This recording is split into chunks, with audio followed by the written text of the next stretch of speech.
All right, we're live. All right, perfect. All right, well, everyone who's tuned in right now, I just want to thank you for coming. It's going to be awesome. We're going to dive into some Flutter today. But first, I just wanted to introduce myself for those who don't know me.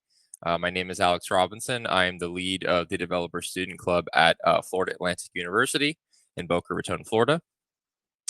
And if you are in a DSC, or you're probably already familiar with what we do, but if you're not, developer student clubs are student-run communities that are supported and recognized by Google developers that empower students through technology. And some of these other organizations that fall under the same umbrella are Women Tech Makers, Google Developer Groups, and Google Experts.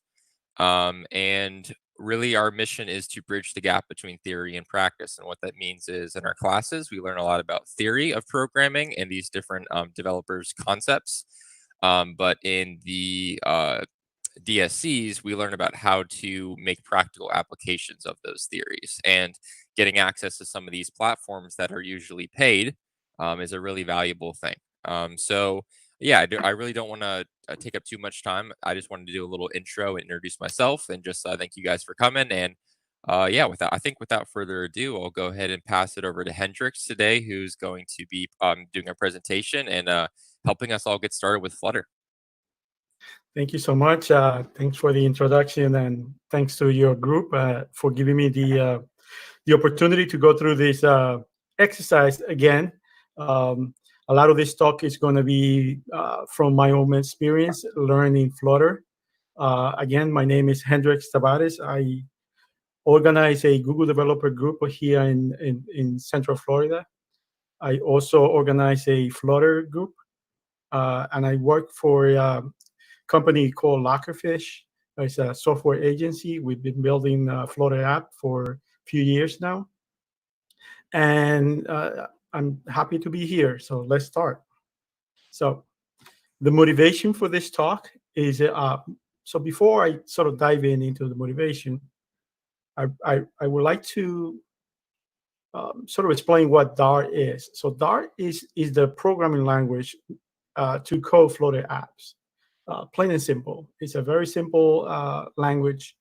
And my interest has been kind of Flutter is so easy to take on and build apps that you can sort of forget the language behind it. And it happens to me the first time when I learned Flutter. And this is sort of my second act where I want to kind of go over Dart first and then dive into Flutter. So anyway, so Dart is the programming language to build Flutter apps. And Flutter is just a user interface toolkit that help you build native compile applications for mobile, web, desktop, and with a single code base, which is really cool. So why am I doing this? So when I started building Flutter apps, I completely disregarded Dart. In a way, that was a good thing because it gave me the freedom to just concentrate on building the apps and create quick prototypes. And in fact, that's how the Flutter team will love it, because it's really easy to kind of build quick prototypes with Flutter. However, as I became more proficient building Flutter app, I realized that I was not using Dart to its full potential. I failed to realize that Dart is really well optimized language, is a really mature language that help you build apps for any platform. I also failed to realize that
1 2 1 2. Can you hear me?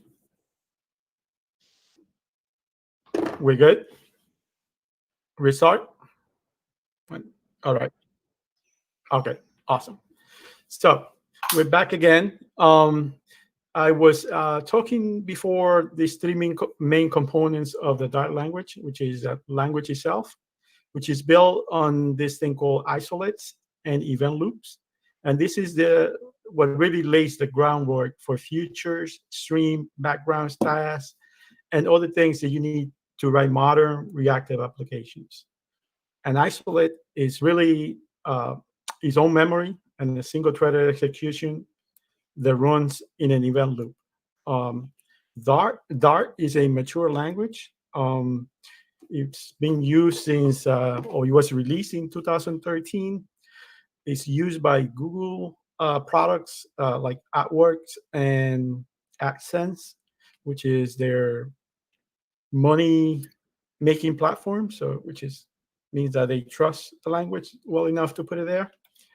Dart also has a good set of libraries to help you build multi-platform application.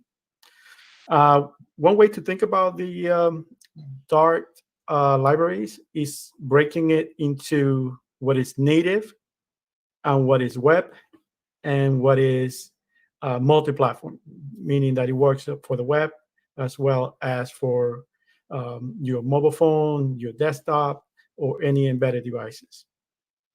So if you were looking at multi-platform libraries, they have Dart collections, the Dart core, and async libraries. If you're looking for native, you have the isolates and Dart IO, which help you do IO executions using the file system and that sort of thing.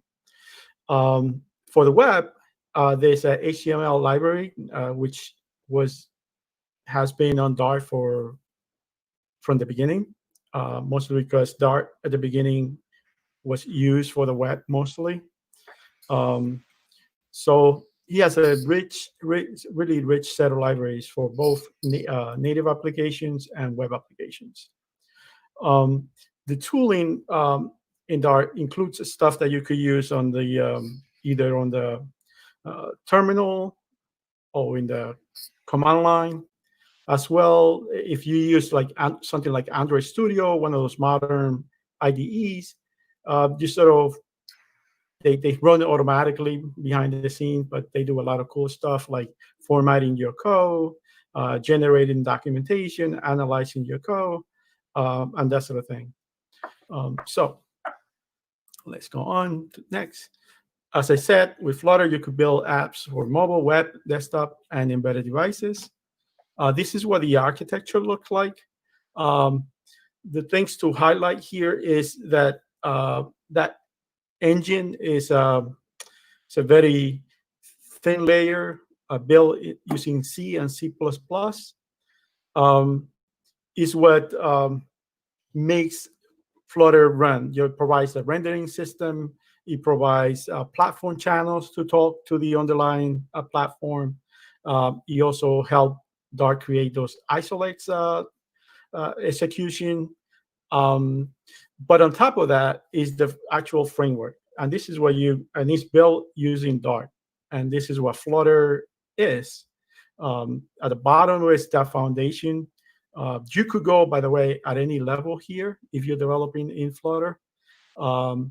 You could develop all the way down from that foundation, but then you are responsible for everything that is on top, like handling animation, handling gestures, handling the rendering. But most applications that you're going to build, you start from the top. You either pick a set of widgets that are already built by Google, which are the material ones, use the material design. And the Cupertino ones, they are exactly like the iOS widgets. So text, a scrolling, behave just the way it will behave on a iPhone device.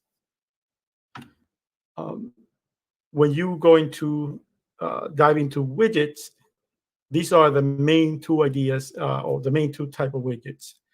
Stateless. That means that they don't carry any information. All the widgets in Flutter are immutable, meaning that you just can't change them. So they get created, they get put on a tree, and then they disappear when they're not needed. Stateful widgets, they do carry data, and they do have the ability to say, hey, I need to be repainted. What Flutter would do under the cover is sort of throw away that widget and recreate a new one under the cover. It does that really, really fast at 60 frames per second, which is really fast. These are some of the applications built on Flutter. A lot of these applications, especially the first one here, that sort of menu system is just to showcase how fast it behaves, kind of changing that or updating that frame set as you scroll around with the menu system. Yes. Go ahead. Environment for the development or during this workshop? Yes, you could get VS Code, Visual Studio Code, or you could use Android Studio. Those are So yeah, VS Code, Visual Studio Code is a great IDE. I use it personally. If you already have it, great, and you can quickly implement on top of it. Then somebody also asked, what's the framework exactly? Would you want to, I know you mentioned this in the previous slide, would you just want to elaborate that a little bit more? So the framework is actually the APIs that we use to build our apps. So you were to build Flutter apps, you would use this framework to take advantage of material design, for example, and just use the widgets that are provided by that material package. Or you could build your own widgets by using the widget class in the widgets package.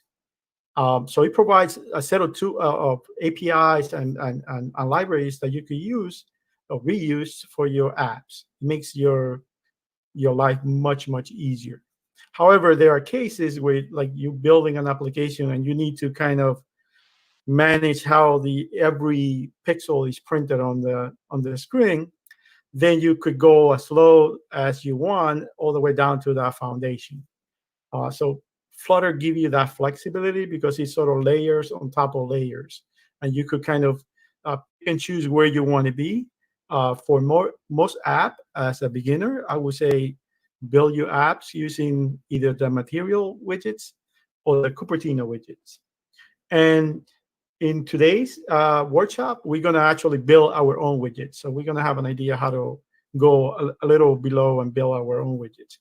I think that for 99% of the apps that you want to build, that's good enough. Makes your life that much easier. And you will see how simple it is building apps for using Flutter. I hope that answered your question. Hendrix, we've also got another question. Are stateful widgets essentially dynamic stateless ones? So stateful widgets means that they carry some data that whenever it changes, we tell Flutter, hey, this data changed.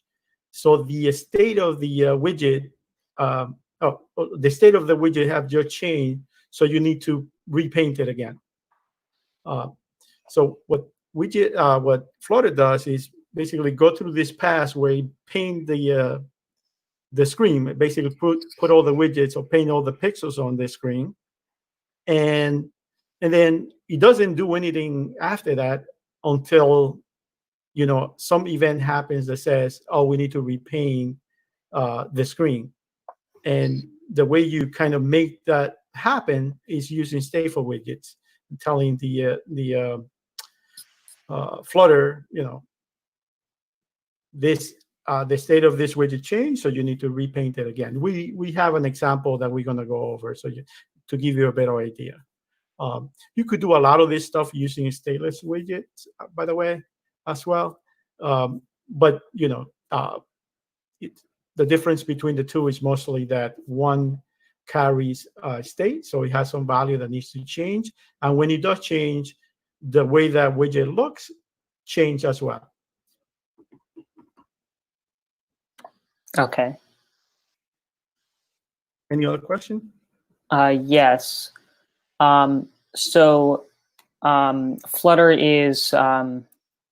provides the ability to build both iOS and Android apps using one code base. Would you like to explain that a bit more? Yes. So when you build an app using Flutter, you write it using Dart, the programming language. And what Dart does is basically take that code and compile either to an APK for Android or an IPA for the iOS phone. And actually, you could even compile to JavaScript for the web, or you could compile to an exe on Windows. But we'll go into details on that because that's still not 100%. It's still beta, not the desktop compilation of Flutter. But when you write your code, what will happen is the compiler will take that code and it will generate the APK to install on the Android phone. And the way it does it, I guess I will have to show you code, which we will do. I'm going to kind of do a little tour of the code, and maybe that makes it clearer. So hold on to that until we do the kind of the tour of the what an app looks like, and maybe that helps. You can see how you build iOS and Android apps with the same code base. Do you have any other questions? No, I think we're good for now. Okay, awesome. So again, this is just me. Flutter loves Dart. Dart loves Flutter. So let's build something together, right? Cool. Let me take this back, and I'm going to bring my IDE. So this is the IDE that I use to build Flutter apps. It's called Visual Studio Code. But you could also use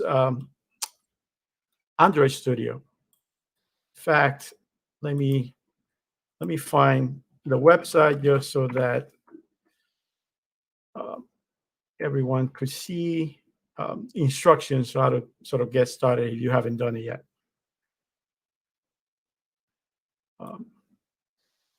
So if you go to this website here, let me see. How do I make this bigger?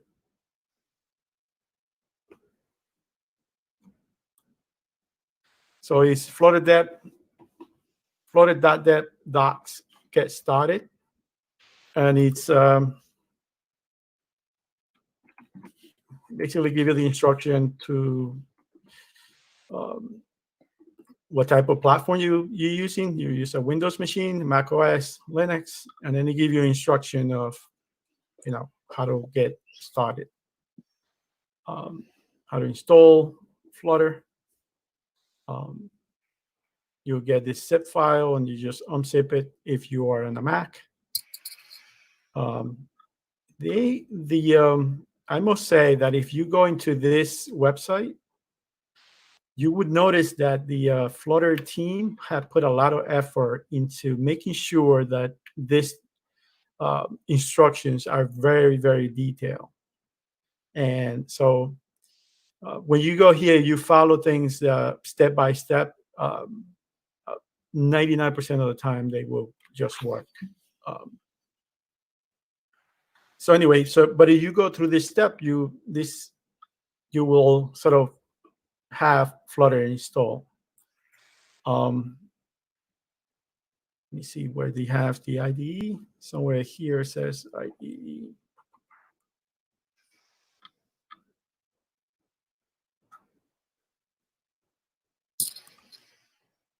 Oh, there you go, editor. So you could use Android Studio. It gives you the instruction how to install it. Visual Studio Code provides the instruction of how to install it. When you install Visual Studio Code, which is what I use, you will need two extensions, or one extension, the Flutter extension, and they give you sort of the instruction how to do that. Once you have Flutter installed, you have an editor to write your code. Then you could sort of test drive your application, which is we're going to do that just now.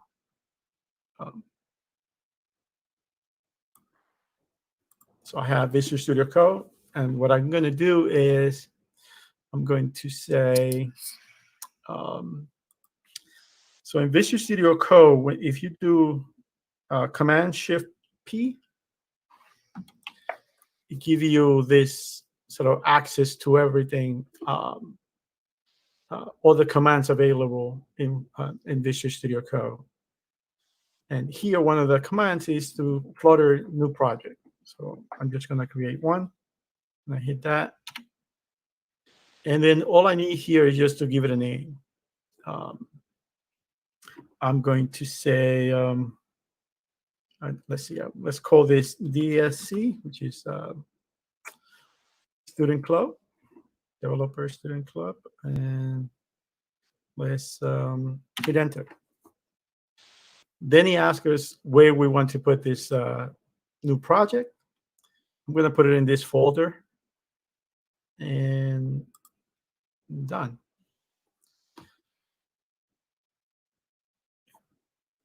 Now it's bringing all the files, putting everything together. It's making sure all the Dart tools that I mentioned before, they making sure that everything is in place. My program compiles and it analyzes the code and all that jazz to make sure that this is a ready-to-go application. And it is. So for this version of Flutter, I have the ability to build apps. So you might see something different depending on what channel you use. So let me show you what I mean by that. So maybe I say channel or release channel.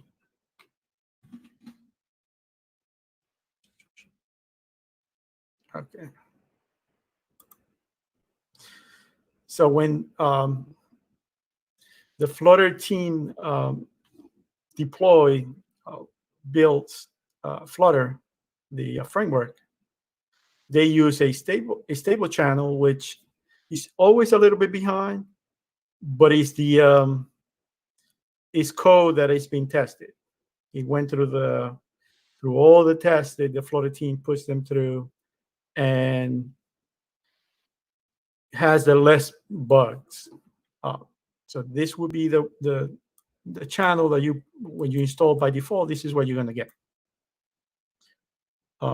There's also a beta channel, which is the latest code is built from the main, but it's tested not as thorough as the stable channel. And then there's also the developer channel, which is less tested code. So the lower you go here, the less test happens. And then there's the master channel, which is just the root of the project. And by the way, Flutter is developed publicly, so you could see everything that happens with Flutter on this GitHub repo. The Google Flutter team work from here. The community work from here. So you see something that doesn't work, feel free to do a pull request, or submit an issue, and they usually very attentive to those things. So Flutter is built in the open by the community and Google as well. Hendrix. So, yes. Go ahead. I have two questions from the chats. Could you briefly touch on, if you've gotten there, but developing iOS applications if you're running Windows or Linux? Yeah. So if you're running,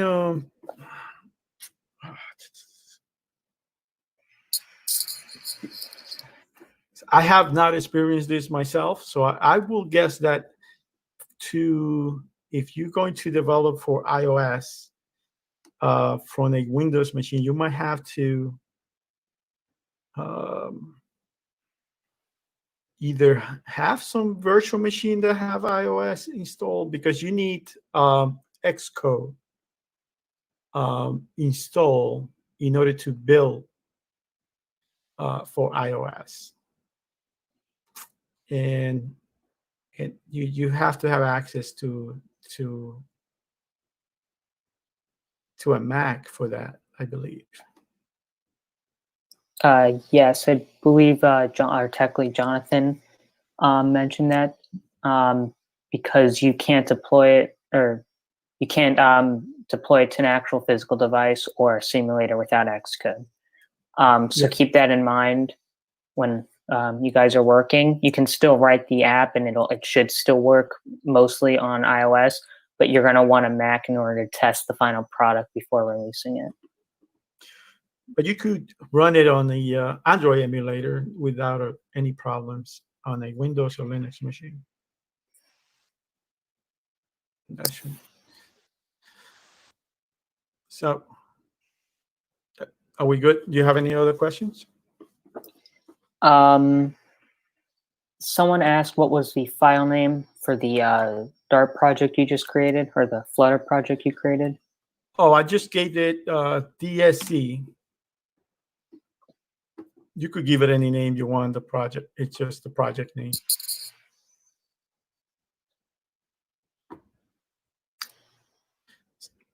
So what the Visual Studio code, what it did was it generated all these files, which I'm yet to go over them.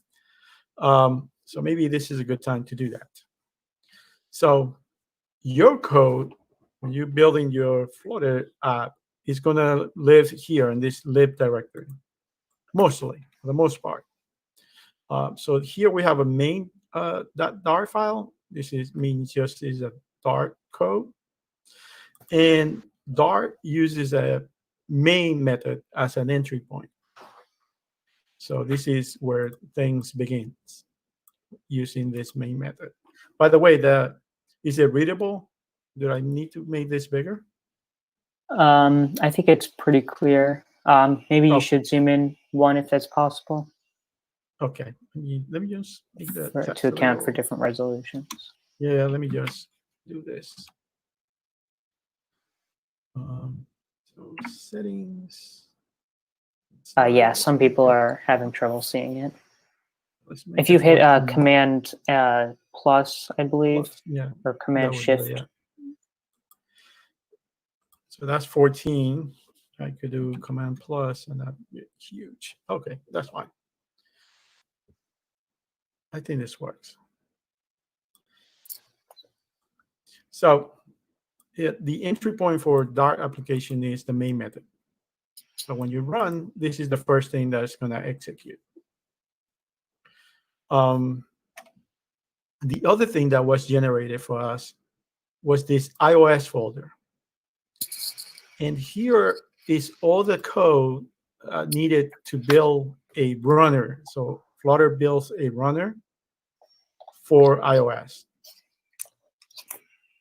And it's also the same thing for Android. This will look exactly like an Android project. has a main activity, just like you would in an Android project.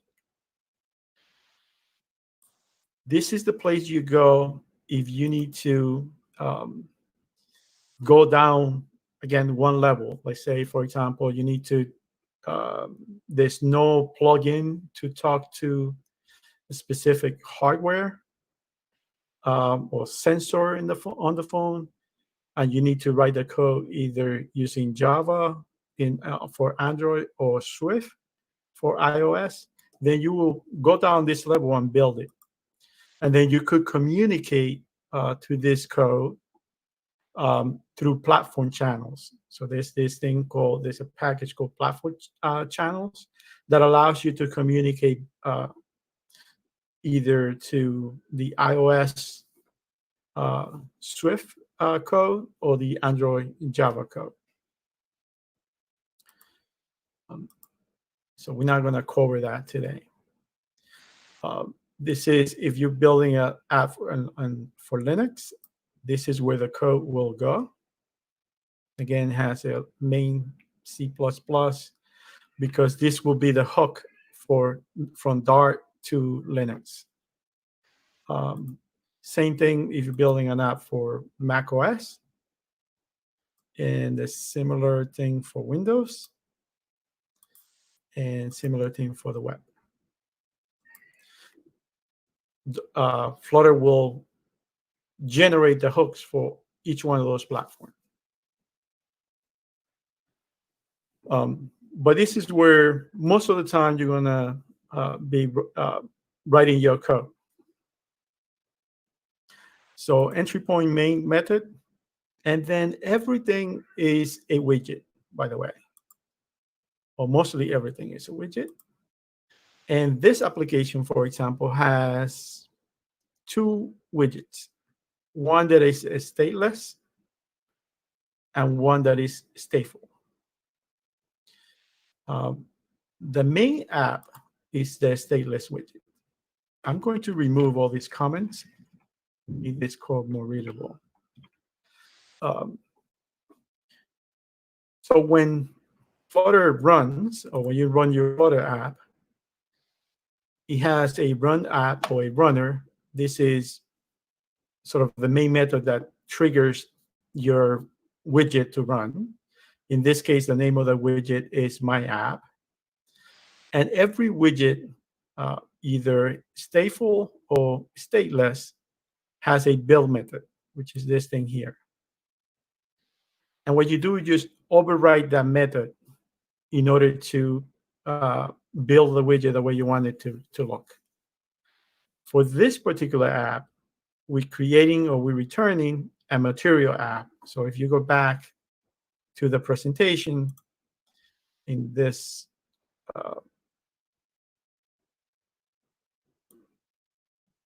when we were talking about this here, this is using this package, right? Material. So we'll go back. You can see it on the first line as well. It's importing that package, material.dart. I could use the Cupertino, for example, just to show you.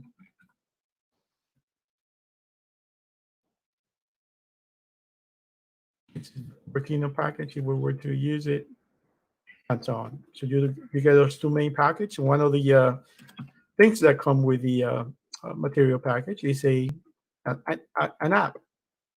But you could provide the title of the app, some title that will show on the platform. You could theme the app. This is where you pick the colors and all kinds of things. Also, where you define what the home page is going to look like. For this app, the home page is a stateful widget. So if we were to open that, let's remove this. Oops. The comments. Stateful widget, this one cares about the title. So that's why you see the title being passed into the class. So this is the constructor of the class. And This parameter in the constructor is a name parameter. And I know that because of those curly brackets, which mean that if I'm going to use any of them, I need to refer to them using the name of them. So this would be sort of a shortcut way to provide a setter for your class if you come from the Java world. So the title for this homepage is, this string. And all these things, all this is doing is really creating a state, because remember, this is a stateful widget. What that means is we have another class that's then state, because again, it's a stateful widget.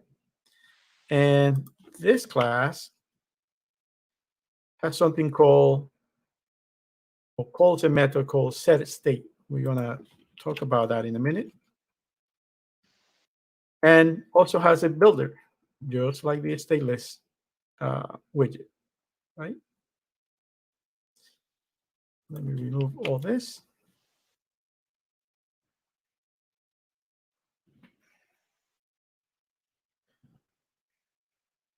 By the way, I recommend at first that you go out and read those comments that I just deleted, only because they really detail, and the Flutter team, again, they put a lot of effort into making sure you get the right information when you starting developing with Flutter. So yeah. So in this stateful widget,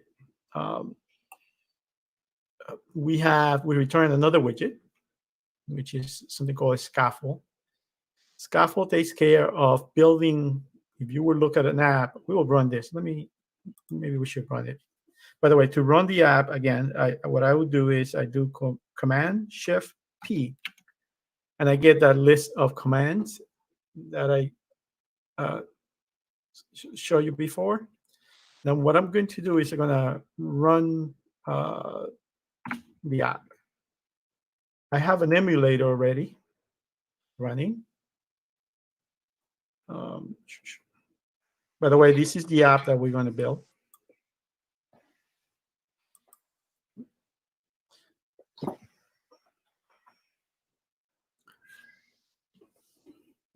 The first time you run the emulator, in this case, it's a simulator because it simulates an iPhone. You get the app running, and if you're using Visual Studio, what it will do is open your browser with this Tar Dev Tools, which allows you to inspect your program. If you're using Android Studio, you get that sort of embedded within Android Studio. So it will not show on the Chrome browser or on your web browser. This is, again, if you were to look at this tool, you can see all the widgets. You saw the My App, you saw the Material app, my homepage, the scaffold, and then we'll go back to the code. Lower this. There's a center, column, text. These are all widgets, and they all show here on the app. What this sample app does is basically just count. And it is stateful because this number, it needs to remain. So every time it changes, that needs to be repainted on the screen. This set state method is the magic behind it that says, hey, Flutter, this number changed, so you got to update this widget. And you update the widget with the right number. The cool thing about it is that, as you see, I could do things like this in Flutter, which is, for example, let me give you an example here. Let's say I want to change this to red. I just save Control S or Command S. And that's it. I never stopped my app. The state never changed. It's still the number 8 there. So the app didn't completely recreate it. So building an app, seeing the changes you're making is very, very quick. And the reason that it's quick is because of Dart provides two type of compilation for your app. It could compile to native, meaning you run in binaries. So once it's built, that's it. It's zeros and ones at that point. Or it has a very good JIT, or just-in-time compilation. And it has a virtual machine. So it takes that code, and any update to that code, it just push it into the VM without, and the parts that change is the only thing that changes on the device. So it's really, really fast to do changes while you are developing your app. This is called hat reload. So, like if I don't want to save this here, remove it, I save, it changes right on the app. Really, really quick, really, really simple. Again, my counter still good. That never changed. I never lost the state of the stateful widget. So what we're going to do is I'm going to get rid of all of this. Is it a good time for questions, or? Do you have another question? Go ahead. We have a few. Okay, go ahead. Sorry for the quick interruption. No, that's fine. So right now, there's no there's no single development platform for cross-build for web and mobile apps. Do you know of any upcoming plans or functionalities to make a web app and mobile app with the same code base as well? So yes. So right now you could build for both web and mobile. I'm not sure if you're able to do it in the stable channel. This particular, I'm running in using the master channel. So I'm able to build for web as well. I have built apps that actually run on the Mac OS, on the web, on all kinds of iPhones and iPads and Android and tablet devices. Same code base. So yes, you could. To answer what you said before, it's in the beta channel, so it's not yet in the stable channel. Yep. Another question. Someone said, I'm a bit behind since I'm still new to the development process, new terminology. How exactly did you run this program? Would you mind quickly explaining and summarizing what you did to make the application run? Sure. So after we loaded the application, what we did was we used the one of the commands provided by Visual Studio. And so basically, I'm on a Mac, by the way, and I did Command Shift P. For Windows, I suppose is Control Shift P. And it will give you basically everything that I have installed on this, on my Visual Studio Code. It provides all the commands for them. One of the commands is to run. So I could say, if you want to see like all the Flutter commands, you could just type Flutter. And these are all the Flutter commands. You could create a new project. You could launch an emulator. You could select the device you want to run. You could do a hot restart. Hot restart means I'm going to throw away the state of any widgets on this program, and we're going to recreate everything.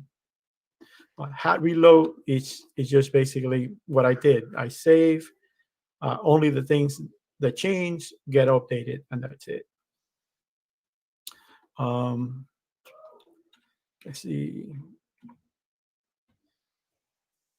We will get to this get package business. Get tool, running Doctor. You have like plenty of stuff that you could do using this. But for the most part, this is what you're going to do is create a new project, hot reload, hot restart, punch an emulator, and you could run the application. The way I do it is to run, and it gives me this option to run without debugging.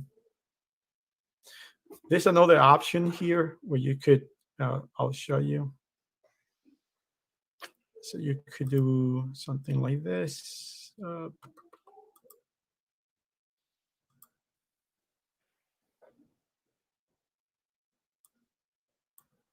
You could create your own configuration, and I'm just going to do one for the sake of it. And so Visual Studio allows you to create these configurations where you could say run on a Android. You know, you could give it some parameters. Not sure what that is. So you could give it some parameters to the Dart command, and it would run your application whatever way you want it. For the most part, you just run in the app. I don't typically use that. I just use this.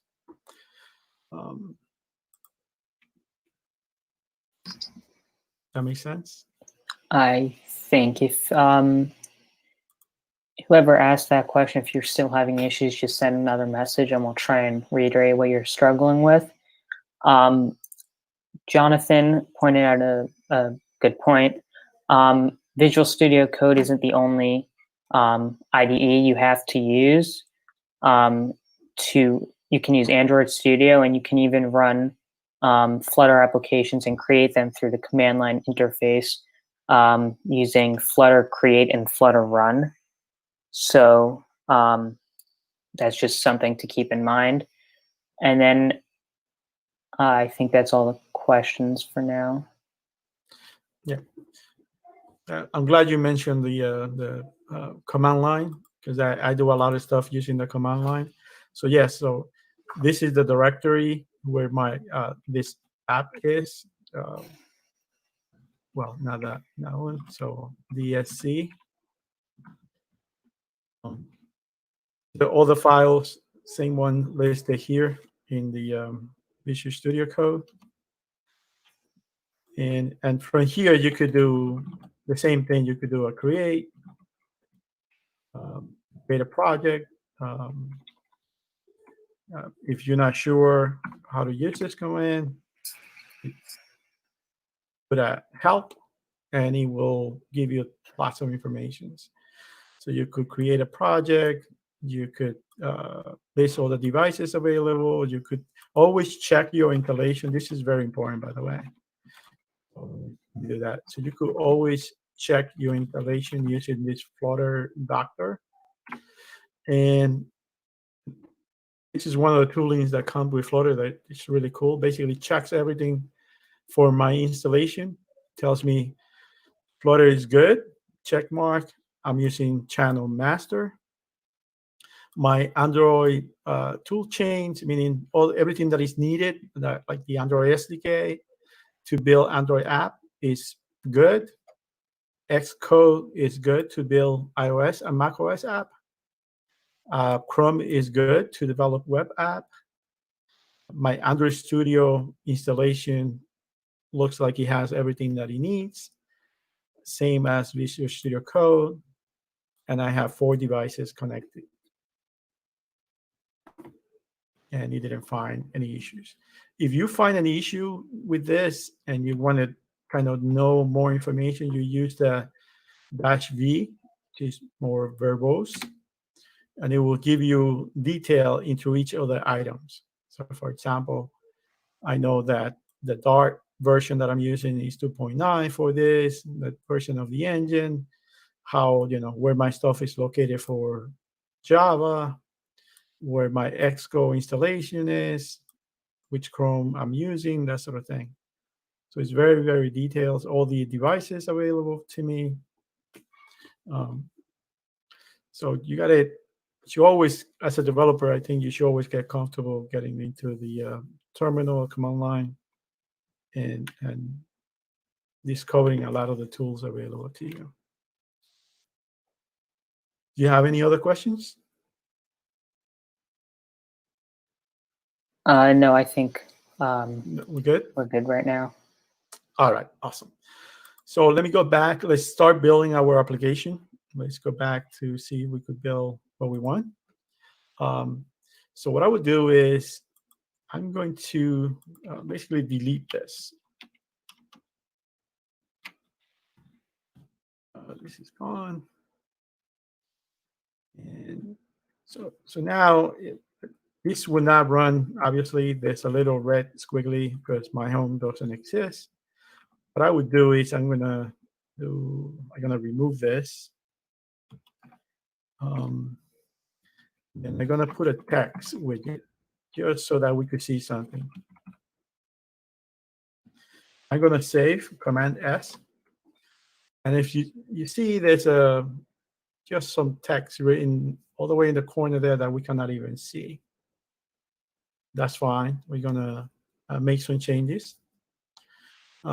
The first thing we're gonna do is sort of, if you notice that debug little banner there, let's remove that. Because if you build an app and you want to put it on the store, you want to get rid of that. One way to get rid of that is using some properties of the material app. By the way, if you use Android Studio or Visual Studio Code, you could always like hover over whatever you have in some question about and see all the properties available to you. Flutter is very well documented. So for example, if I select this and go to definition, what I did was I right-click on it. I could have pressed F12 if I wanted to do that directly. But I could do go to definition, and it would take me to the actual code, the code that the Flutter team wrote, with all the documentation of how to use this stuff. Same stuff that I will find in the Google Doc, in the documentation, the Flutter Dev website. So what I care about is how to remove that banner. And actually, I could find it here. See this thing here says debug show check mode banner. I'm going to copy that name. It is set to true by default. So meaning when this runs and I don't specify, it will be true. So I want to change it to false so it doesn't show. That's what I'm going to do. False, and that's it. Now that should be removed. Now you don't see it there in the corner anymore.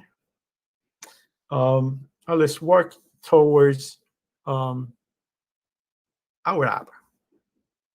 So what we're going to do is we're going to use the scaffold. Scaffold widget is very useful because it already gives you a structure of a typical app. So this is what a scaffold looks like. This is the scaffold widget. It's gonna, oops, that's not it. And typically what I do when I started developing with Flutter is just I use a widget and I just see what happens, basically. And then it's typically a good idea as a beginner to always inspect whatever widget you're about to use. So we're using this widget for the first time. We don't know exactly what it does. We could always, again, go to the definition and see everything that is available to us, read the documentation. They usually put some sample code, how to use it right here. So you could read through that and say, okay, this is how I use the scaffold. One of the things that we care about the scaffold is that top bar. When you build a typical app, you always have that bar. So it's called app bar. So it's that property. And there's an app bar widget, which I'm going to use. And if I just do that and save, voila, we have the app bar. What can we do with an app bar? let's see, let's hover over this. And it says that I could provide a title, something about leading, so bottom, shape, text theme, center title, color, elevation, all these properties that we could change. For us, for now, we're only going to care about the title. So I'm just going to say title. And the title for this app is Florida Universities. And notice that I made my first mistake. It is marked red because if I look into the text property or the title property, it takes a widget. And I did not provide it a widget. I provided just a literal string. So this is not good. So this is a widget. The text, that's a widget. So if I hover over it, you could see that it's really a widget. It comes from the widget package. You can see it there where it says source widgets text.dar. And if I need to look at the code, I could always right click on it and see that it's really a widget. Say stateless widget. So now we have a title. Our app is looking great.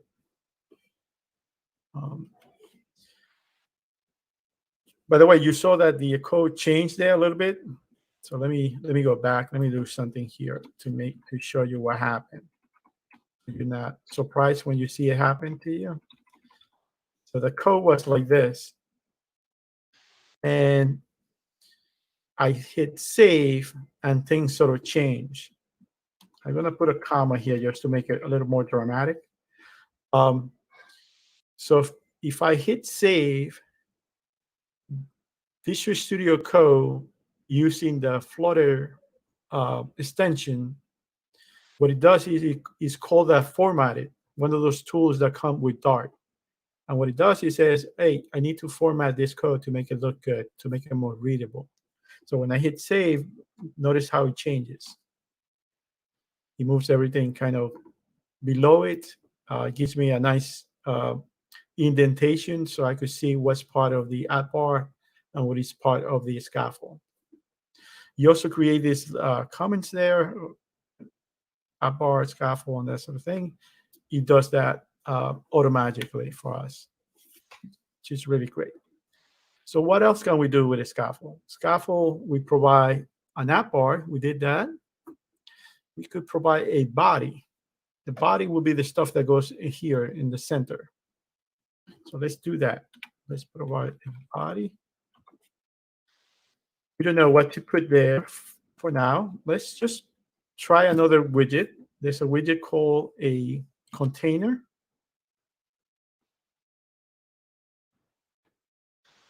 And each widget that contain or has other widgets inside, there's two types of widgets in Flutter.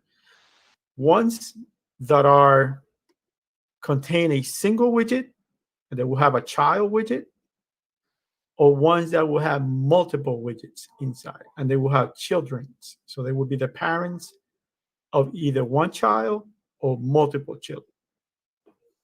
So the container is a parent of a child. So I'm going to provide that property because you're required to have that property. Oh, no, you don't require it, but for the container. But let's provide a child.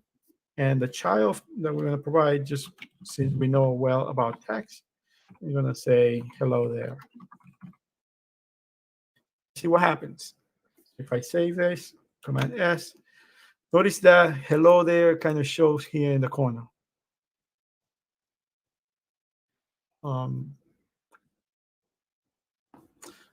But that's not what we're looking for. What we're looking for is that sort of great looking thing where we would show all the universities. So maybe this is not the widget that we need. So what I'm going to do, I'm going to remove it. And And I'm going to use another widget. So I'm going to delete that. I'm going to use grid view. This is another widget. And if I just save that, oops, I broke this thing. And if you read the error, it basically tells me that there's something called grid delegate that cannot be null. And I'm basically didn't provide it. So let's provide it to see if we could fix that problem. So that's the grid delegate. And if I hover over, it will tell me what is a grid delegate. It gives me a nice explanation of what I need to do. So it looks like I need something called a sliver grid delegate. So let's give it one. So sliver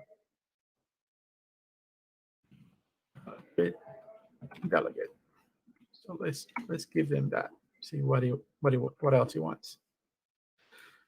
Oh, we can't provide this because this is an abstract. So we cannot do that. So what else can we do?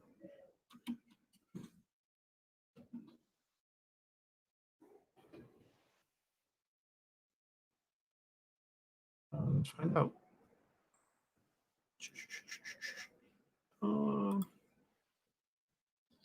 So let me move this here. And by the way, if you have a question about any of this widgets, you could always look for more information here.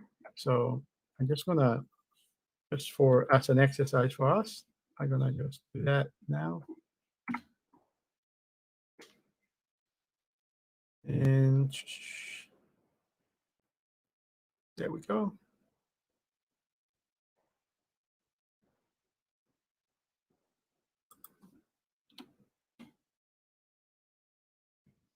I don't find it.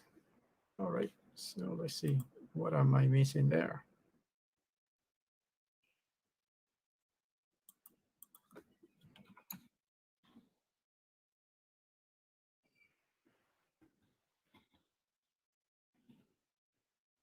Anybody have any questions?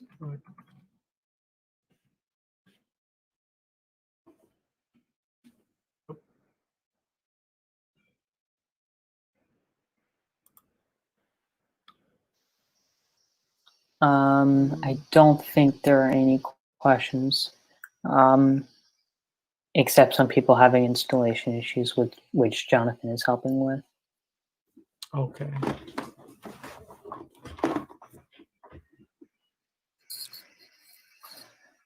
So this is recorded, so you could always go back and sort of.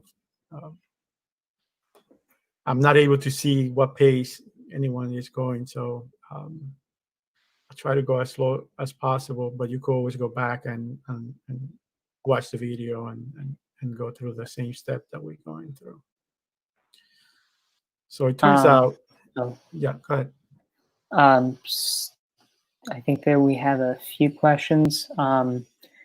How do you get rid of that weird red demo bar top? So what's that demo bar that's there? Demo bar. Which one? I'm not. It might be on the Android emulator. Probably if someone's not using the iOS simulator. I think that's just the yeah. Jonathan answered that. It's when you're running your app in debug mode, so you know it's not an actual App Store app or Play Store app. So to remove the banner, so they just set it to false. Set this property that I'm highlighting here to false. All right. That's cool.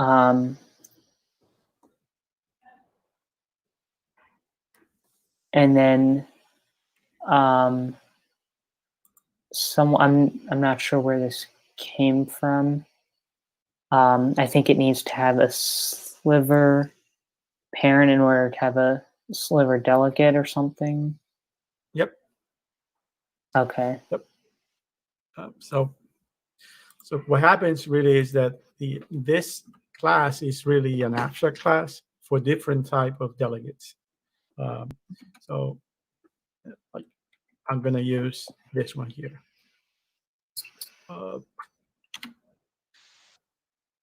So this is one type of slither. So let me run the app. And for this one, I need to provide how many of this grid am I going to display in the cross axis? Meaning that if the grid are being displayed vertically, I want to display, let's say, 2. So I'm just going to put the number 2 here, and then let me see what happens. So nothing changed. So we got rid of the error. I don't have an error anymore. How do we get these boxes to show? So let's look at what else can we do with a grid view. What is the delegate? We could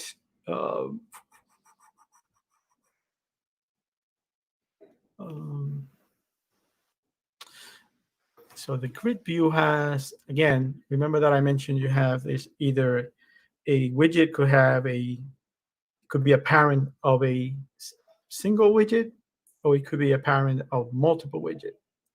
A grid view is a parent of multiple widgets. So it has the children property. So let's provide that. So children.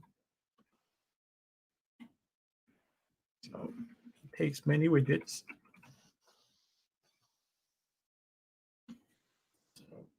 Nothing broken. I save, control save, no errors. I'm still good. Let's put some stuff here, see what happens. So let's put a container. We learned about container. Let's put a child, and then let's put a text, and let's put 1. And let's see what happens. All right, we have 1 printed there, right? Everybody see it? Since the grid view takes multiple of this, what I'm going to do is I'm going to, well, let's make it look a little nicer. Let's give it some color. Let's say colors that light blue. See what this container is. Oh, so notice that container is that square box there.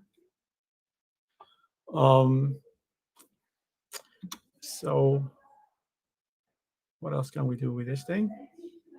Let's create multiple of this. So let's copy this one. And let's paste it there. And let's change the text to 2. Oh, there you go. We have 1 and 2. Let's change the color of this one to light. There we go. Got 2 boxes. Let's do another one just for giggles. This one red. And let's call this.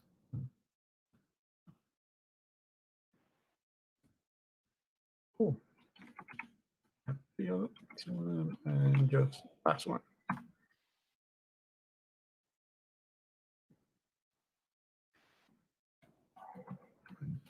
Hello.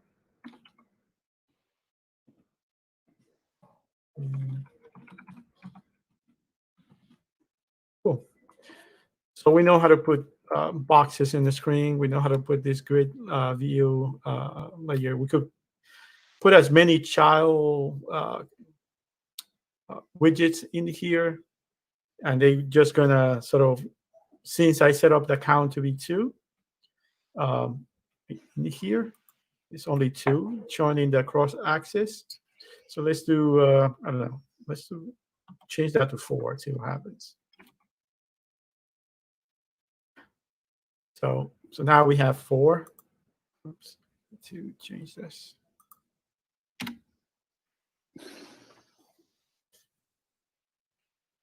So this, you could sort of, as you write your code, you could see immediately the changes you're making.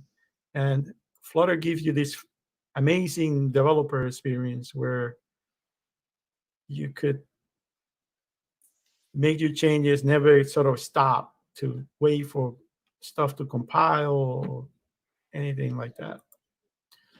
All right. Someone was You have asking, another question? Yeah, Andy was asking how you got the text in the app bar to be centered. Oh, so he must be running on Android. So he could do is, so the app bar has something called center title. So you could use that one.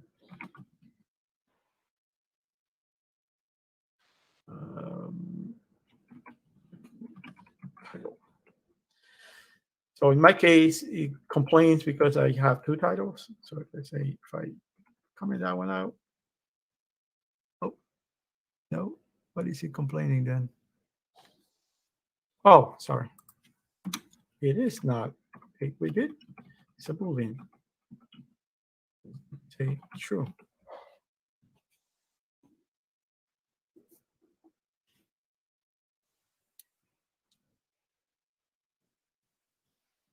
So that should fix it. All right. Another question. Is there a way to make a staggered grid view? Yes. Are you going to be could showing actually, that, or should we no, try I and guess find a little more. link?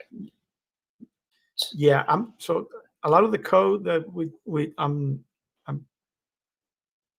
showing here, I'm going to put it up there on GitHub. I don't know if the latest, because I was playing with this morning. I'm like, what should we build today? And I kind of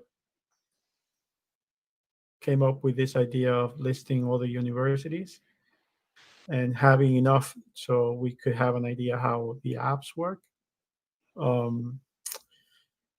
So I'm going to put this on GitHub. I'm going to share the link.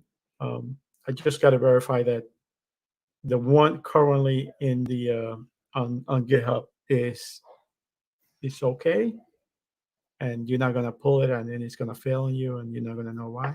Just got to verify that it runs. Okay. Anyhow, so yeah, you could do that. So if you notice, like, something that I have not mentioned yet, but Flutter, like, widgetry works in this way where you could sort of put one on top of the other, or composition. Basically, you just create anything you want based on composition. So you could take any widget and add it to another widget and make something that looks whatever way you want it. So you do have that flexibility. So what we're going over here today, sort of as an intro, is the idea that, the type of widgets that you have, how you have widgets being parents of other widgets and creating this widget tree, like I show you in here. Where is it? Where are you? Did we close it? Oh, don't tell me I closed it.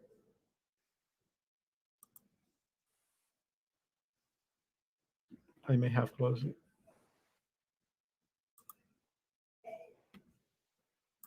Yeah, I think I closed it. Let me see, can I open it again? Nope, doesn't let me.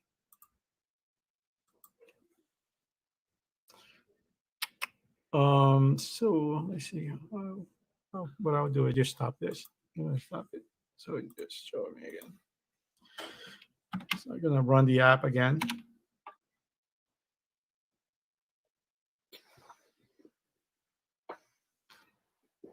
By the way, the stuff we're building should look like this when we're done. This is the app that we're trying to build. So we just figured out how to put these squares.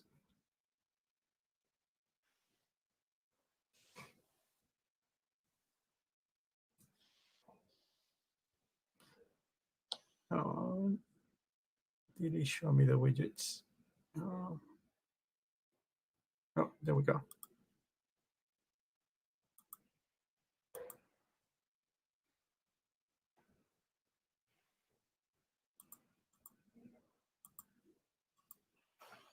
Oh, he's all kinds of confused, this thing. I'm sorry. Okay, there we go. Okay, so this is the widget tree, the widget tree. And you can see that the app is a widget, material app is a widget, scaffold is a widget, and some of them have a child, some of them have multiple widgets. So this is what it will look like if you were to look at the tree completely. She's pretty cool looking at from the inspector. So let's go back to this.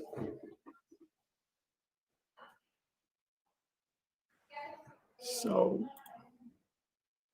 the problem with this sort of creating what we want this way, let me go back to basically creating this, is that this is data. It's basically I create some JSON string. I pull this information from a wiki link, and I created a JSON file with it. If I do this, I will basically manually be creating each one of this, which is not really a good idea. So we're gonna find another way of doing this. What I'm gonna do is I'm gonna remove this, and there's a reason why I'm showing you sort of one way and then sort of explaining why it might not work for our use case. So we could sort of learn how to progress from one type of widget or one way of using the widget to a different way of using the widget. So in this particular case, providing child after child, I could build this list somewhere else, but it'd be painful. There's another way of doing this, which I'm going to talk about. So I remove all the children's. So if I go back, it's probably empty. Let's go back. It's empty now. And what we're going to do is we're going to use something called a builder. So it's a builder. And in Dart, this is called a name constructor. So meaning I'm going to get a widget. So if I look at this, a builder, I'm going to get a grid view back.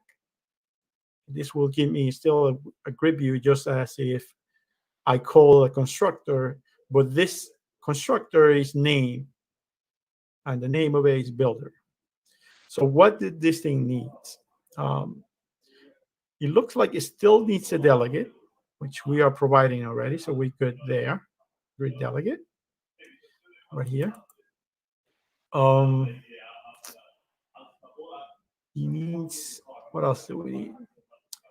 You need something called an item building and item count.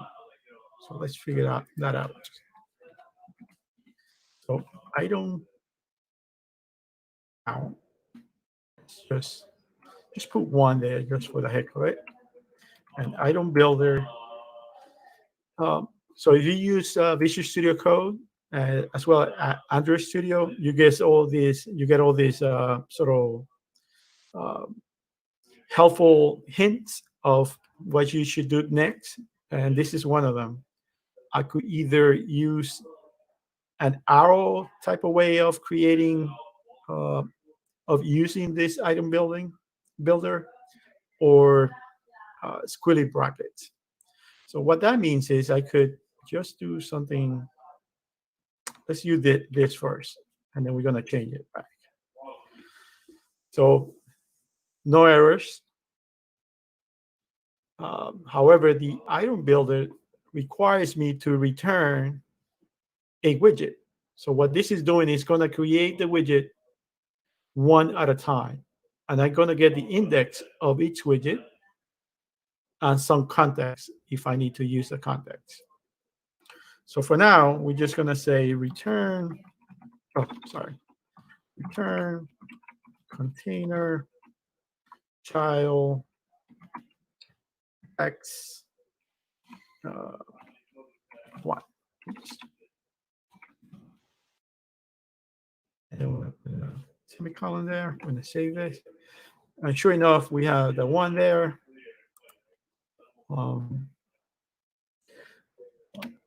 If we do like we did with the other one, you could give it a color, light blue. And sure enough, I'm back in business. It is very small because now we're showing 4 instead of 2. Let me change it back to 2. So now we're going to show 2 of these boxes horizontally, and then it will go down for as many boxes as we have, as we create. This particular example, we only have 1. So now let's try to find some data that we could use here. I'm going to share this link. So if you're coding along with me, go to this link so you could get the same data. So we don't have to type this. There's a lot of typing. So we could save some of that time. Let's see. Let me get a link.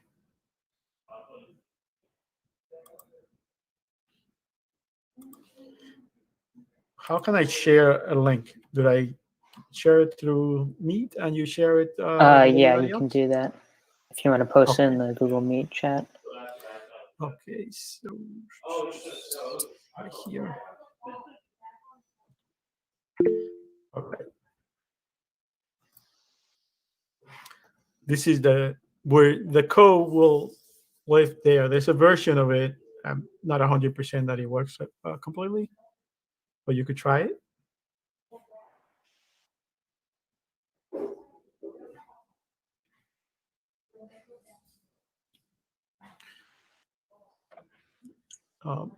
Once you go there, what we're going to do is, actually they are going to do it myself, I'm going to copy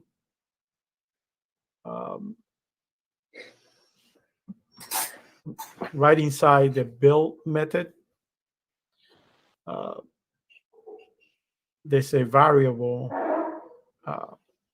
called data. It's just a list. I'm going to place it here. I think this is probably a better place for it.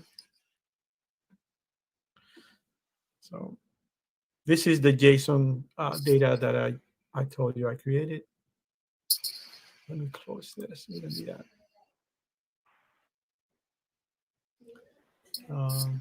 Let me go back to this. Right. Do I have multiple of this? Yes, I do. That's why.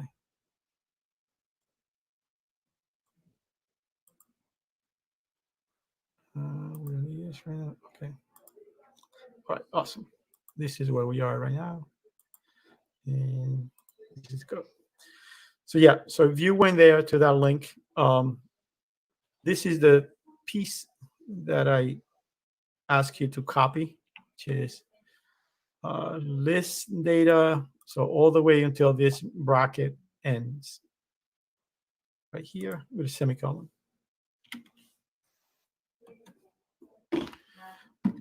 And what it does, what this data look like is basically a JSON file.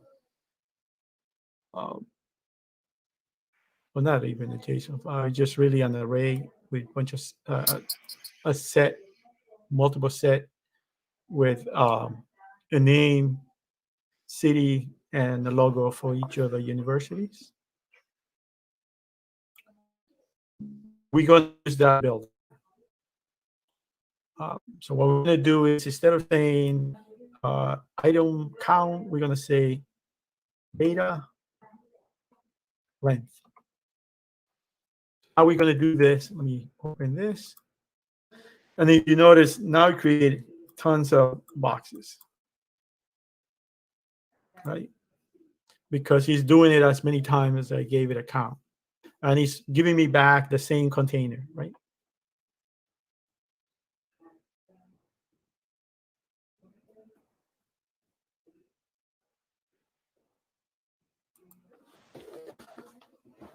Everybody with me? That makes sense?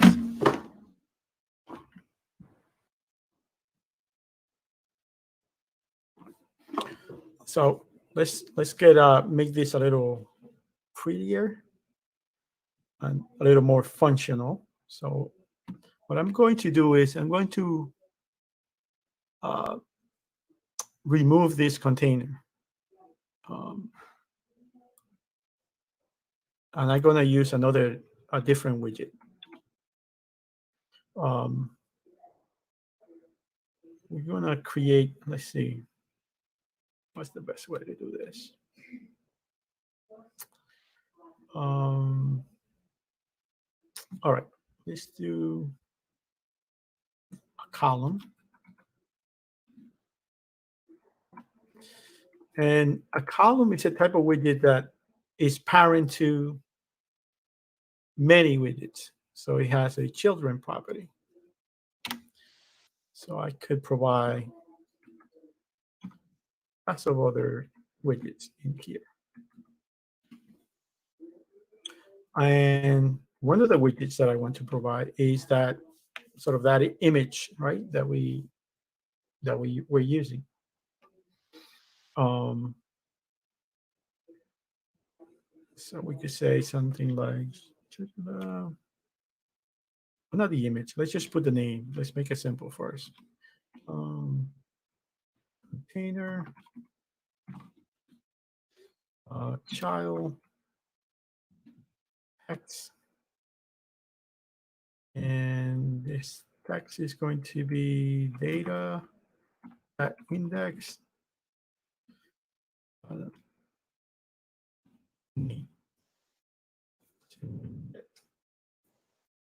All right, so now we get a lot of boxes, each one with a name of the university. We're going to have another container, a comma at the end here. I just copy and pasted the top one, but instead of the name, we're gonna the city.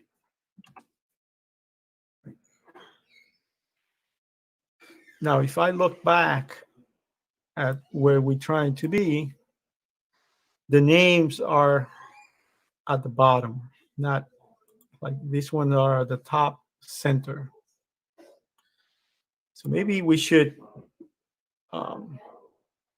align them to be at the bottom. So you could say column.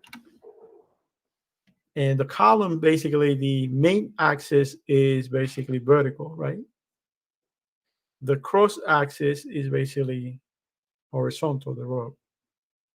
So we want the main axis, instead of starting like at the top, we want to start at the bottom. So the name of the university and the city is listed at the end of the box, not at the top. So let's see, how do we do that? So main axis, alignment, axis, and save. And now what we did with that was we moved the name and the city to the bottom of the box. Does that make sense?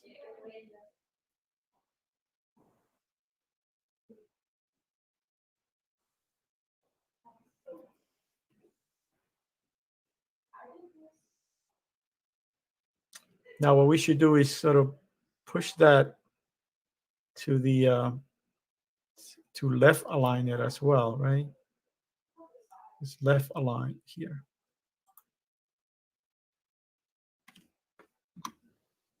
So we could do the cross alignment and do the main axis star, right? Nope. Nope, this is wrong.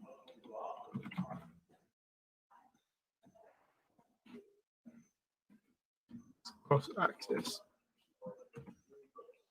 And go back here. So now we have the name and the city left aligned at the bottom of the box. So we're looking good there.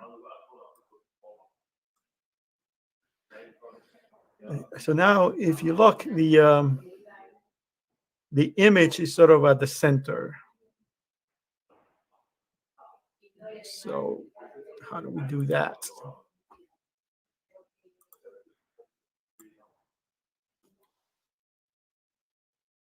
Let's see if we could do this. Center. So center is actually a widget, which if you look into it, let me put it right here. If you look into it, it is a child. So you only contain one, it's parent of a child, not multiple. So what we want to do there is basically go out and get, so we have the link. If we go back and look at the data, we have the link for the image. It's live somewhere in some website. So let's get that. So the way we do that is network or image network. Yeah, image that network. And then we provide the source with this image live. So in our case, is data index, and then logo.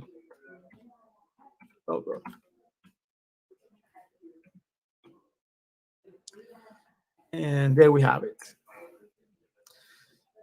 You see those black and yellow bars there, means that Flutter crashed. There was an error. However, because everything is each widget doesn't affect the other per se. So one will fail, doesn't basically break the whole app. So your app will still work. And if you were to read this error, it just means that we overflow at the bottom because we're taking more space than the one given to us, which is not good. The easy way to fix this is by using another widget called a flexible. And that's what we're going to do. Let's see. If you're using Android Studio or Visual Studio Code, it gives you a lot of options to make your coding faster. So one of the things you could do is right-click here, and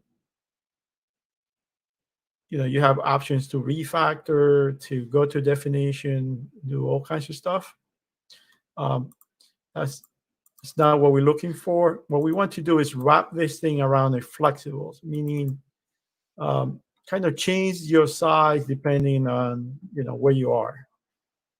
So I'm using Visual Studio Code, and I press Command and then the period, dot, Command dot, and I get this menu that allows me to pick different things. I could wrap around the center widget with a column, with a container, with padding, with row, with a widget, which is really not a real thing, just a placeholder for me to put another widget. So that's what I'm going to do.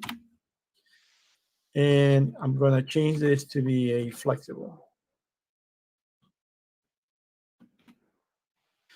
And what this really did for us was accommodate the image to fit in the space allocated for this widget, for the column. And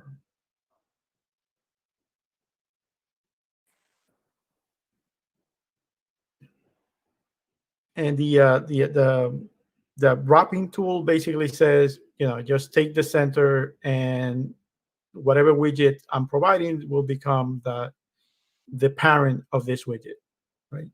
So that's why you see flexible and child. So we're looking pretty good. We have, let's see what. So we have the logo, we have the name. This hard thing we need to figure it out now. So one thing we could do is, let's see, what happens if we put it here? Not sure. So Flutter comes with this package that has all kinds of icons that you could use. One of them is the heart thing that we just showed there. So I'm going to create one of those. So icon. And there's a package which include already tons of icons. So if I do icons, favorite with the border, then I should be able to get something like that. Cool. So now we have the icons there. It's that simple. We're looking good. Does anybody have any questions?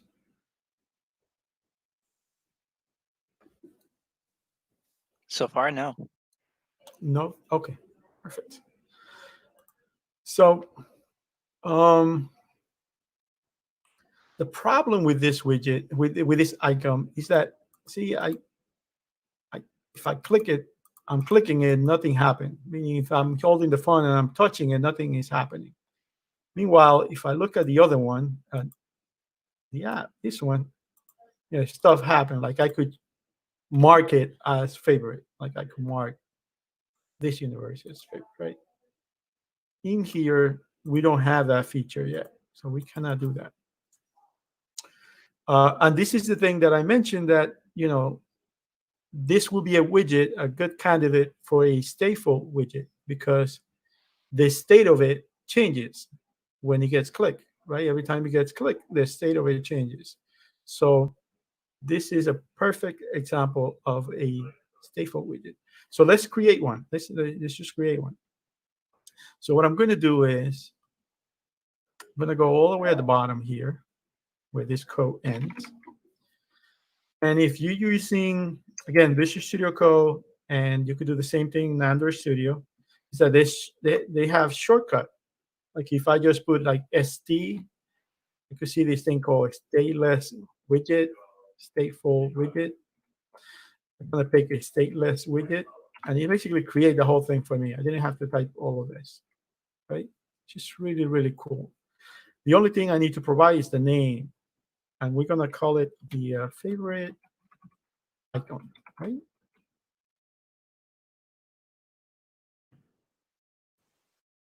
Oh, I picked the wrong widget. I picked stateless. We said that it was supposed to be a stateful.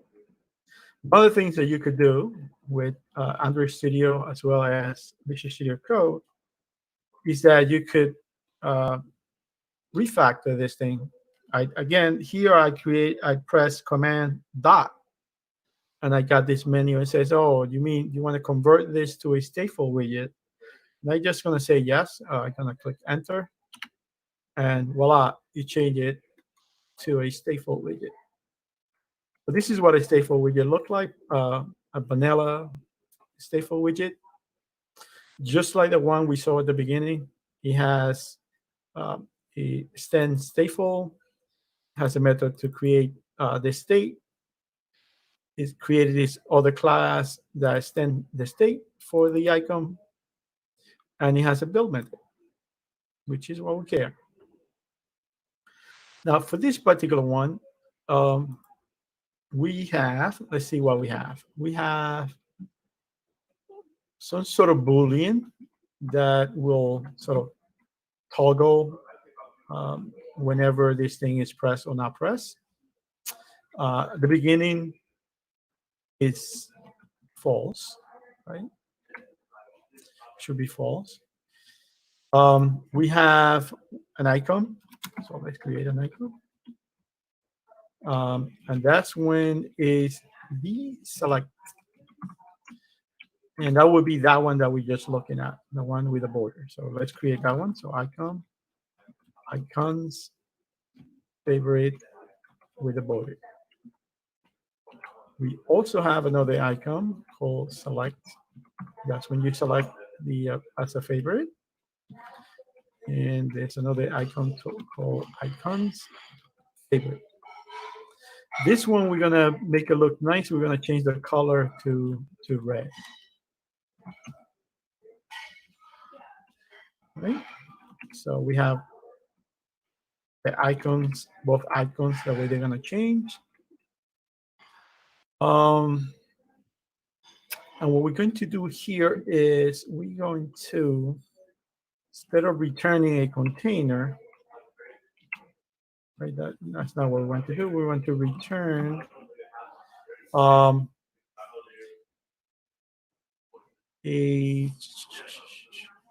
what's the best way to do this? Yeah, let's put a container.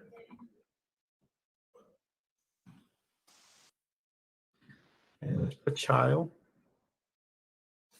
And the child for this is going to be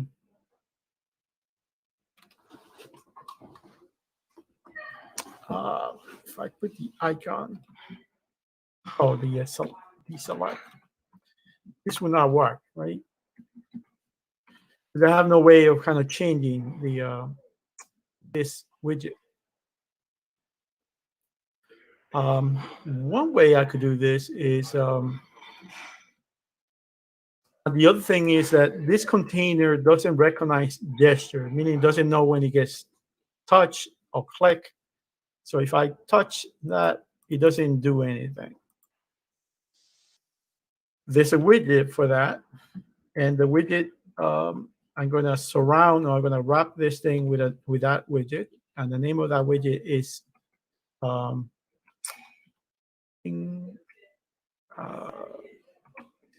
gesture.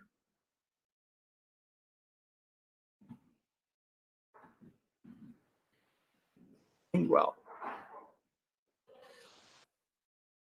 and so that's the widget that we're going to use. This widget has a on-tap event called property. Basically says, give me a function that does something, and we're going to use this function.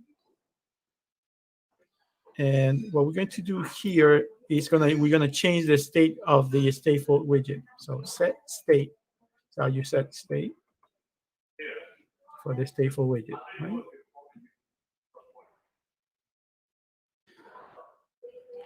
And here we're going to say basically toggle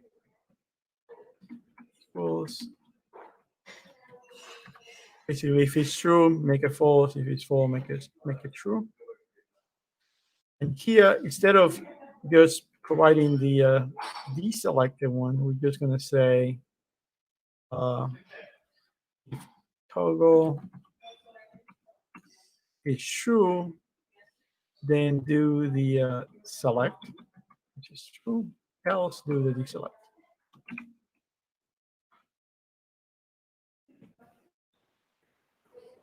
And actually, we just don't even need the container. Let me remove this container.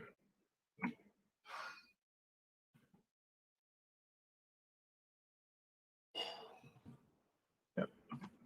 That's much better, cleaner. So we created, again, let me just lower this down. We created our own widget. It's called the favorite icon. And it has the ability to change it to basically either look with those borders like it looks now, or it will look red. Let's use it. I'm not using it right now. So let's put it wherever we were using the icon before. I'm going to remove it and then just use favorite. And see what happens. Looks like nothing changed. However, what you should do whenever you create a stateful widget or you introduce a stateful widget is that you should, instead of hot reload, you should hot restart. So this button right here is hot reload, meaning I'm just going to change the little pieces that change without making any changes to the state. Hot restart does a complete change of state. And we want that because our stateful widget is not there yet. So we have to restart. So let's do a hot restart. It's really fast, as you will see. Like done, should be done. That's, wow, my network. So that's it. Now we have our widget. If I were to click it, now it works.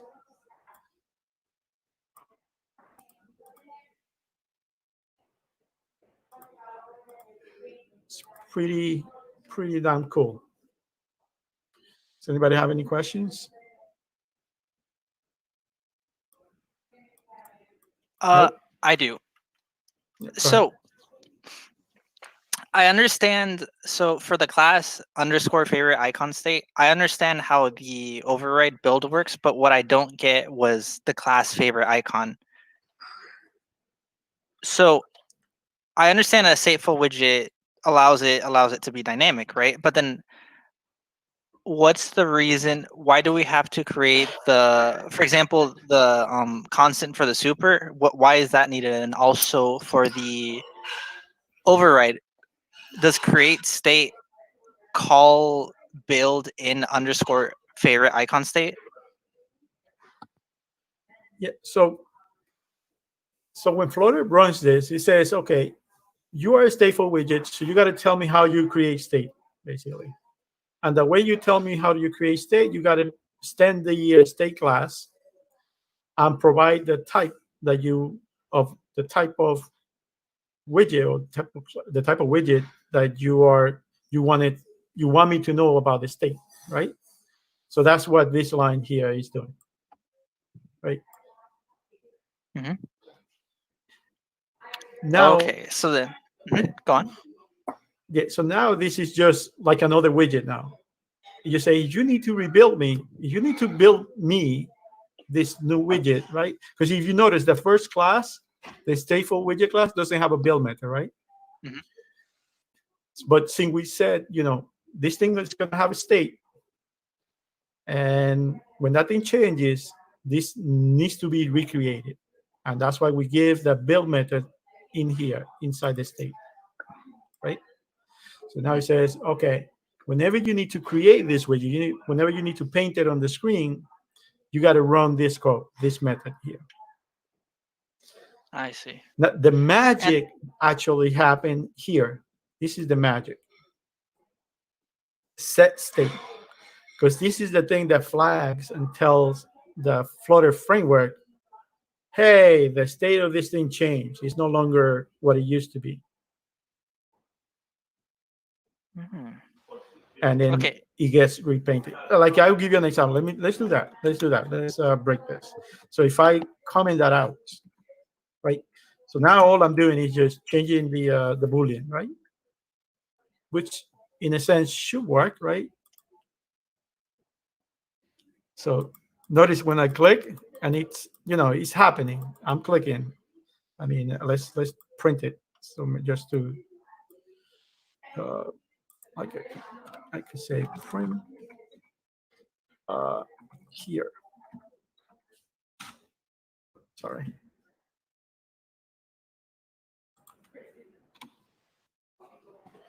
I want to save this, and I keep doing notice that it's printing here, right, every time I click.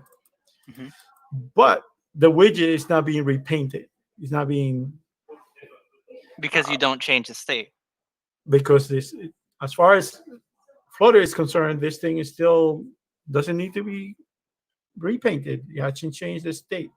Yeah. So once you call the function set state, then it's like, okay, the state needs to be changed. Exactly. Okay. Okay, I think that makes a little bit more sense now.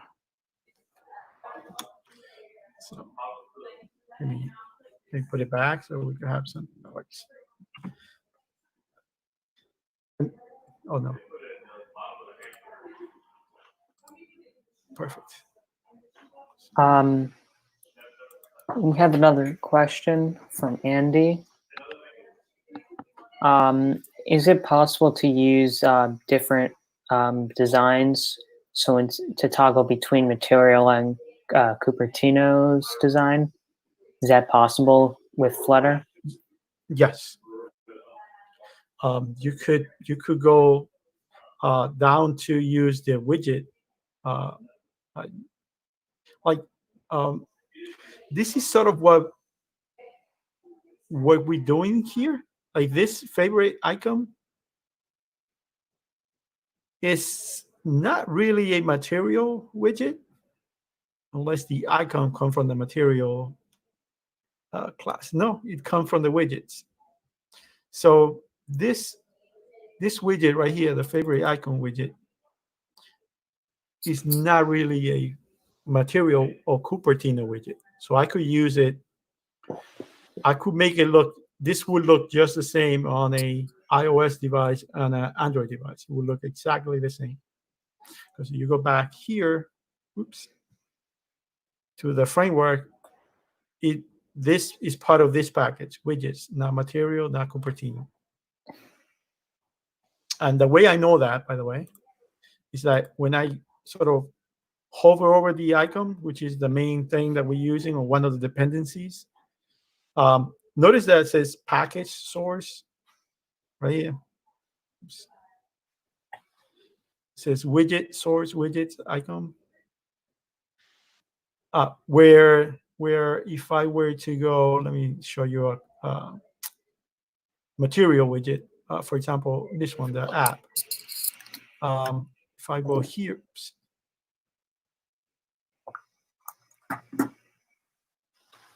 notice that the package that it comes from is material.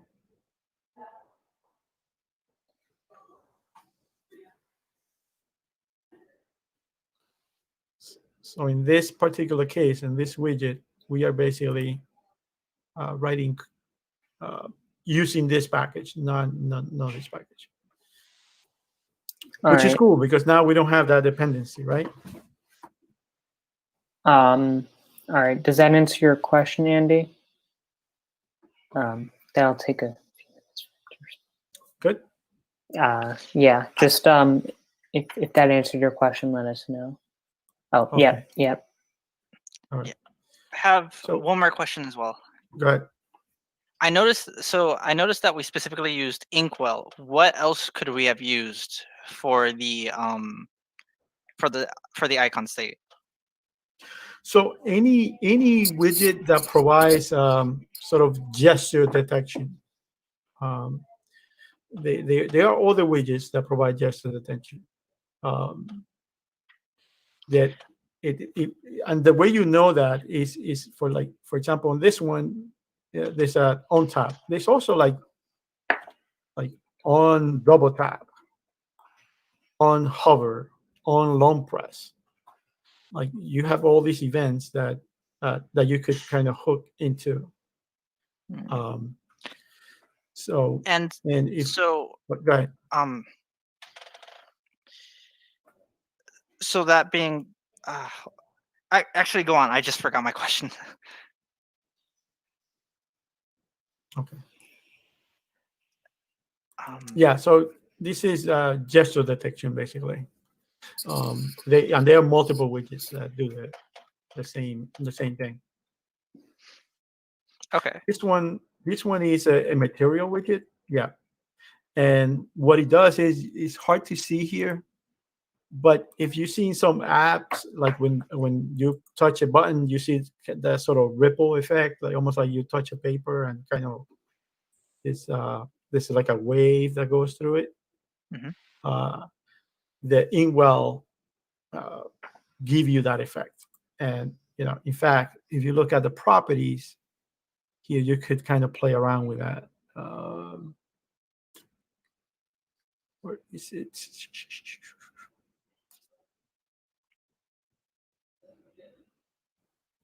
Splash color. So you could change the color the way it's sort of splashed into the button.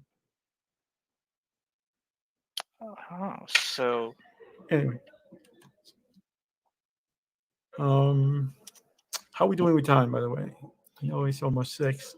And I have one more thing that I wanted to show. I could do it really quickly, or I could point you to the GitHub repo. I think you have some time. If I think it's fine if we run over Medusa. Is that fine?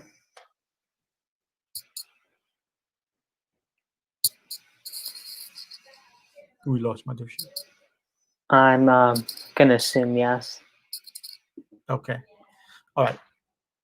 You're gonna copy some of that code to make it a little faster.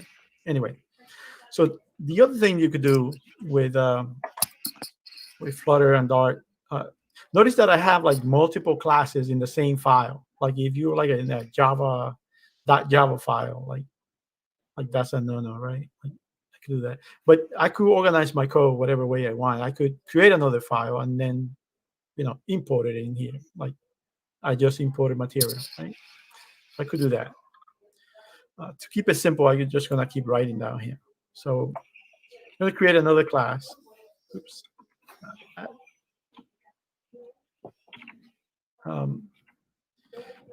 This is just now we're getting a little.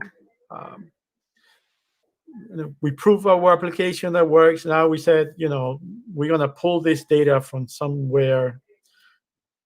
We want to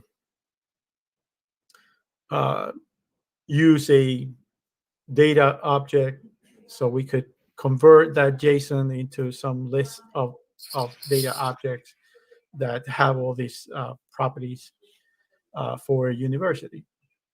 So we're going more object-oriented now, right? So I'm going to create a class called university. It's fine. I said I was going to copy it.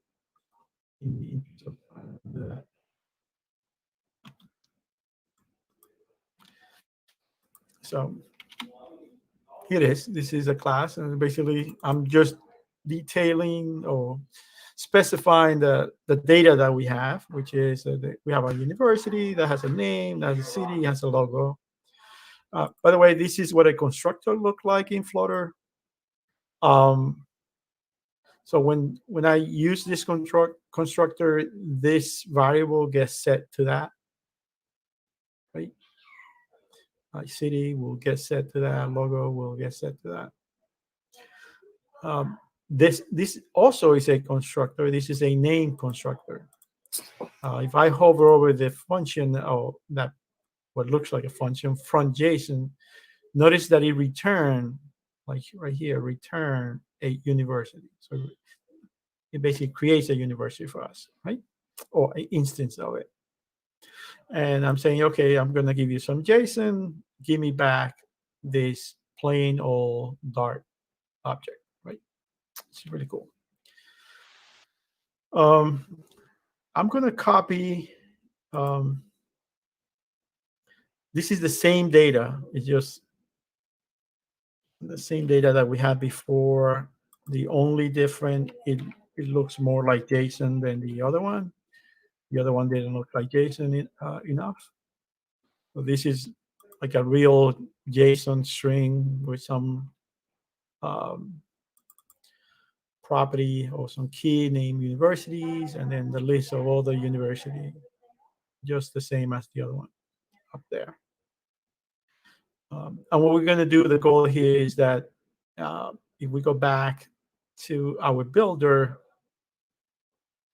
where's our builder?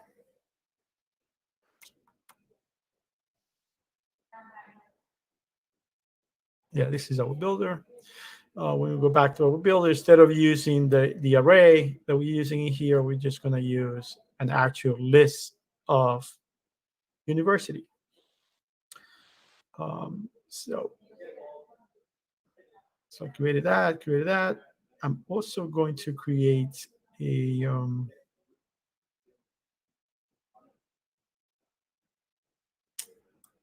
method. I'm just going to copy it for simplicity's sake. Right after this build.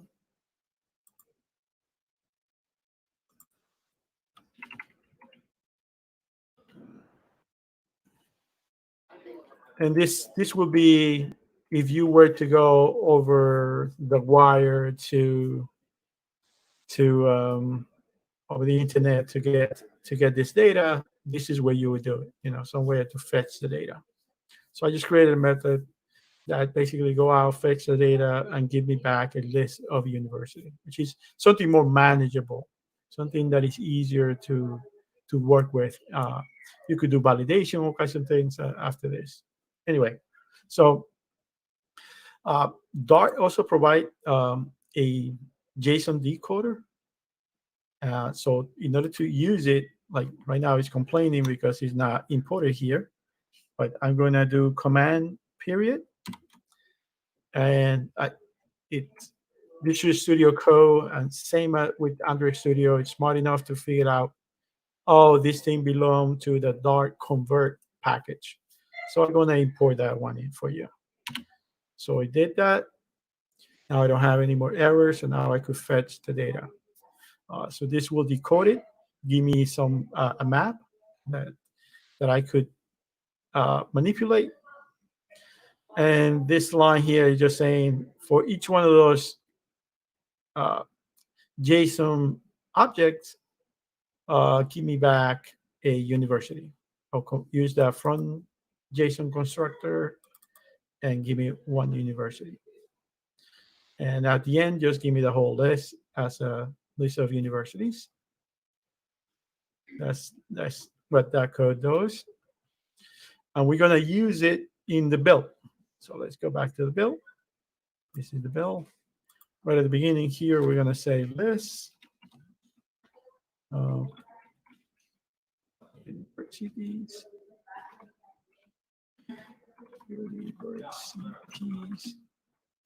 And all I need to do is just fetch data and now data, and let's use it in the builder. So instead of saying this data, we're going to say universities at length. So it uses the same thing. Instead of using data, use universities index, but now it's an actual class. The field name logo, right? Same here.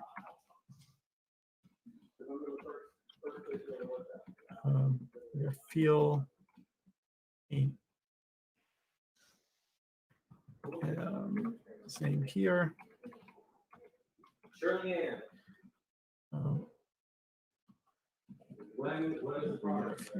City. Now, if I run this again, everything should look the same, just using the list of universities. So it's a little cleaner now. The other thing that I did with the other code is that you could do here is so the text, for example, Miami is sort of the same size of the name of the school. We want to make that a little smaller, so you could use a style on the text. So one of the properties that you have is this thing called style.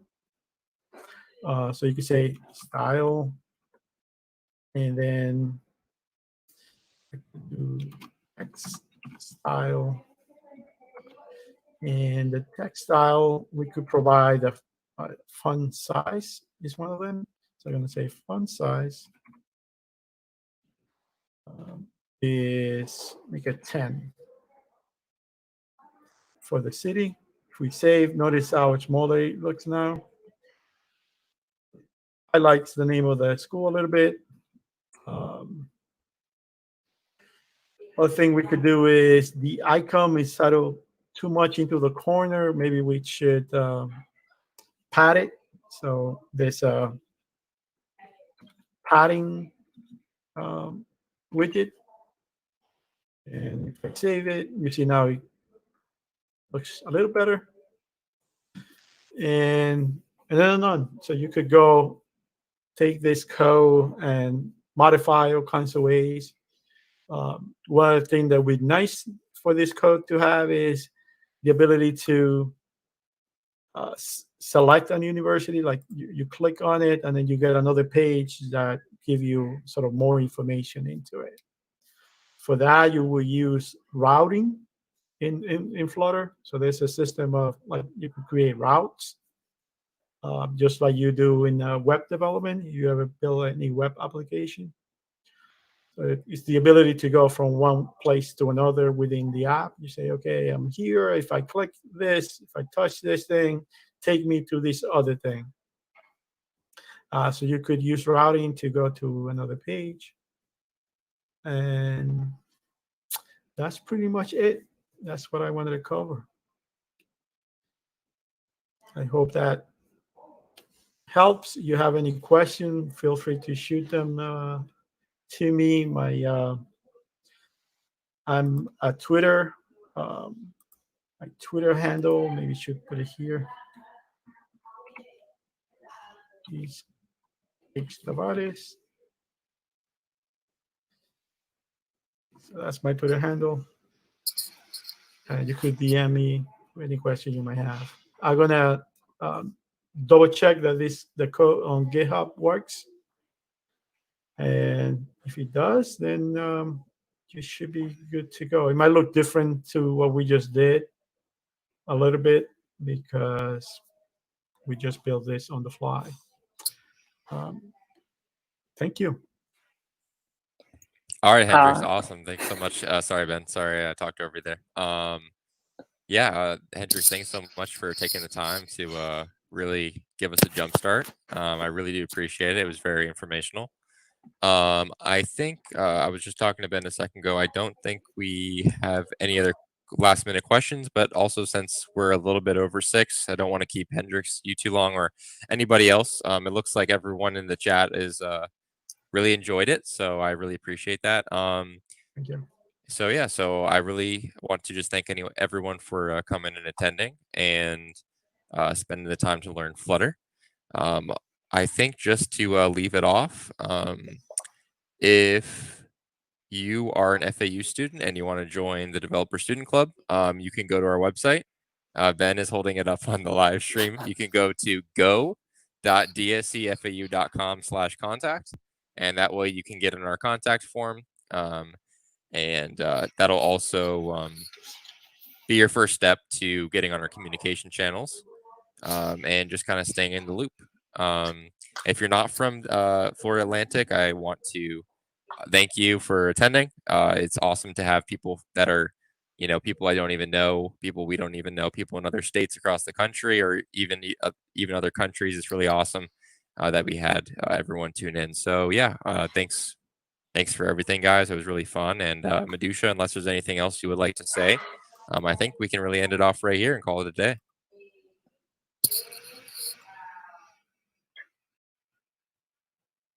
Lost Madusha. All right. Okay, guys. Well. All right. Thank you.